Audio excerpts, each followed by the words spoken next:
I'll discuss about DarSwin-Unet, a distortion-aware encoder-decoder architecture for depth estimation on wide-angle images.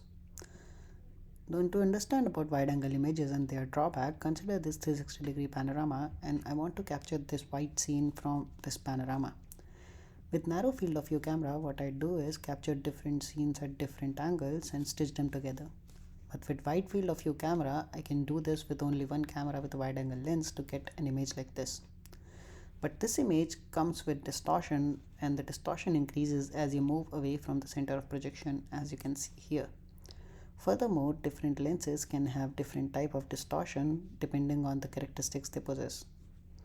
Now the problem is the baseline methods aren't equipped to understand distortions in wide-angle image and will mostly miss the objects that are in the periphery because their geometry is different. Furthermore, these baseline methods tend to overfit on the distortions present in the training set because if I change the lens at test time, I'll have to fine-tune these methods again. There are methods like DarSwin which incorporates the lens distortion parameter into the network, and we don't have to fine-tune when the lens changes at test time, but they only perform classification task. In this contribution, we present DarSwin-Unet, a network based on DarSwin which performs a depth estimation to be more close to the real world, and our aim is to understand distortions in wide-angle image and be agnostic to the change in lens. That is, change in lens should not affect our depth accuracy. Along with this, we present a distortion-aware sampling function that solves the sparsity issue, as we'll see following down the slides. Let's discuss the encoder-decoder architecture.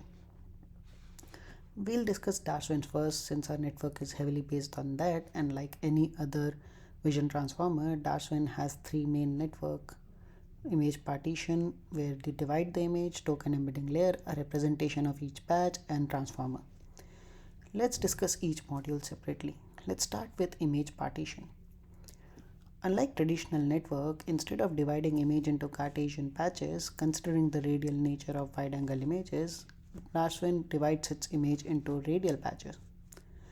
Along with this, to be distortion aware, they use physical characteristics of the lens in the form of lens curve.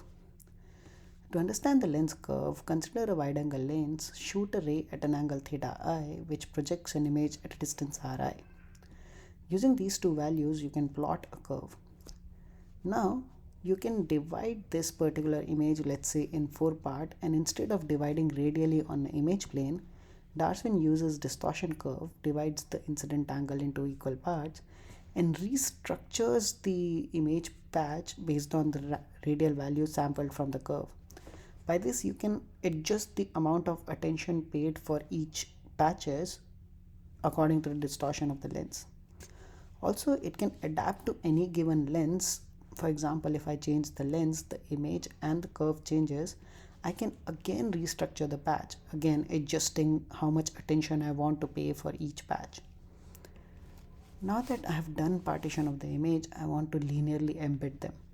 But the problem with DarSwin is it has radial patches and the number of pixels in each patch are different. So to linearly embed them, what they did is define equal number of sample points in each patch, and they do it accordingly with a reference frame. Once they have this, they can easily bilinearly sample in a polar format and then use a CNN layer to embed it. Now they have the token embedding the representation of each patch. They feed it to a transformer encoder and a patch merging layer, which is a downsampling feature map layer.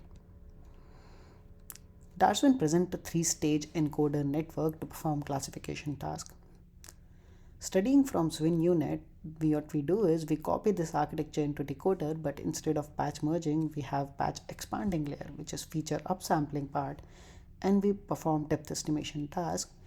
We have one goal in mind, that we want to understand the wide-angle image distortion, that we want to cache the objects at the periphery. Also, we want to be agnostic to the change in lens, that even if the lens changes, the performance of depth estimation should remains the same.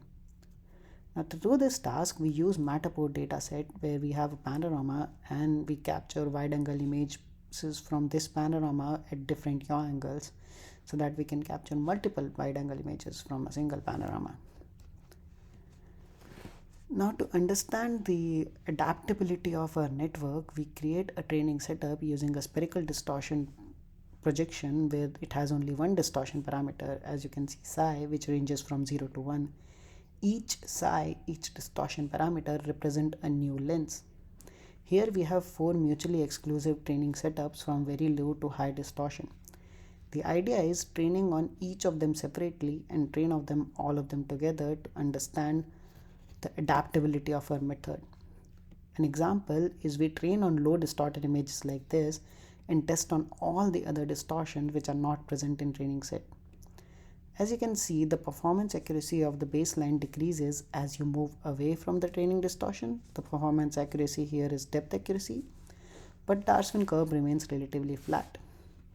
But even though DarSwin-Unet curve remains relatively flat, the overall performance is not so great. This is where a second contribution comes in, which is distortion-aware sampling function. We think this overall performance is not so great because of the problem that sampling function has in the original DarSwin network. As you can see here, since the patch size are different and we define equal number of sample points from each patch, the larger patch will have sparse samples, the smaller patch will have dense samples. But what guides this patch to be smaller and larger? So we came to the concept that the curve is guiding the size of the patch, and the steeper the curve is, the bigger the size of the patch will be. As you can see, as I change the lens, the steepness of the curve increases and the size of the patch will increase, hence the sparsity will increase accordingly. Another thing what we noticed is, instead of having a curve between radius and incident angle theta, what we can do is have a curve between radius and a function of incident angle theta. Now we experiment with, let's say the first thing that we have is radius and incident angle theta curve. We see that at high distortion, again I see this, we use spherical distortion parameter which is psi ranging from 0 to 1. Psi equals to 1 is the high distortion case. We see that the curve is relatively flat and the samples are uniform. But in low distortion, there is a steepness at the end, hence there is sparsity at the periphery of the image. We try another function, tan theta. Here we solve the problem at low distortion, where the steepness is low, hence the uniform samples. But here there is steepness at the early of the image, hence sparsity at the center of the image. Hence we present g theta, our own sample function, which is a combination of a convex and a concave function, which is the objective of having this function is to minimize the steepness of the both extremities of the distortion, which is psi equals to 0 and psi equals to 1, to have a uniform samples across the distortion levels. As you can see, using this sample function, we have managed to increase our performance from where it was before, and now we perform better than all the baselines. We also have performance on other distortion levels like low distortion, very low distortion, and medium distortion, high distortion. I would like to point out again that each psi value on the x-axis distortion psi represent different lengths. Now the pink part is the training region where the training distortion occurs, but all the outside region, the distortion is not present at training time. We also ablate over different sampling functions. As you can see, at low distortion, the samples are more uniform for tan theta, hence the depth accuracy for tan theta is higher than our method. But for the rest, we have a higher performance. But at high distortion, we saw earlier that theta has uniform samples, hence theta accuracy is higher than our sampling function. Our point is, overall, we perform more or less better than the previously proposed sampling functions by DarSwin. What we contributed in this paper is a sampling function that manages to solve the sparsity problem of DarSwin and a decoder network to do depth estimation task. For this, the code is available from the website. You can scan the QR code. Thank you.